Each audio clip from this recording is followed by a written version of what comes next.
వికారాబాద్ జిల్లాలో మధ్యాహ్నం ఒక్కసారిగా హైటెన్షన్ వాతావరణం నెలకొంది. మెయిన్గా దుధ్యాల మండలం లగచెర్ల గ్రామంలోని ప్రజలు తమ పొలాలను ఫార్మా కంపెనీలకు ఇచ్చేదే లేదంటూ కలెక్టర్తో వాగ్వాదానికి దిగారు. అంతేకాకుండా కలెక్టర్ ప్రతీక్ జైన్ వాహనంపై రాళ్లు కర్రలతో దాడి సైతం చేశారు.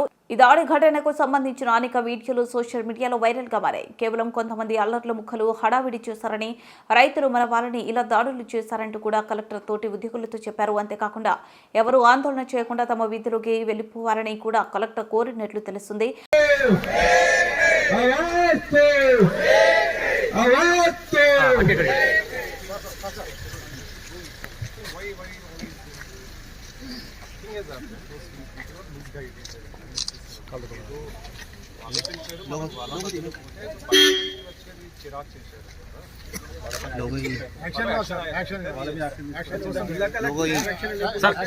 అలాగే ఏం లేదు. జిల్లా కలెక్టర్ కి ప్రొటెక్షన్ స్కూల్ ఉంది.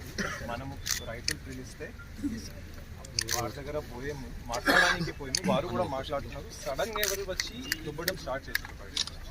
ఎవరు జాబ్ చేస్తారు. మనకి ఇది go back to your office. నేను కూడా నా ఆఫీస్ పోతున్నాను. All of you please sir అక్కడ జరిగిన దాడి గురించి చెప్పండి. అసలు ఏం జరిగింది? దాడి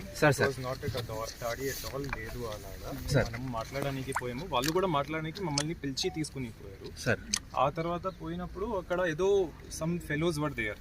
They started conspiring. Sir. They are all tribals. Sir. So, చూసి అలాగా అవుతుంది. But they were all farmers, our farmers, our people. అలాగా దాడి వాడి వర్డ్ మీరు వాడకండి, యూజ్ చేయకండి. సార్ అసలు ఏం జరిగింది సార్? అక్కడ పోలీస్ బందోబస్తు ఉన్న తర్వాత కార్వాయి చేస్తారు. వారు కార్వాయి చేస్తారు. అది అయిపోతుంది.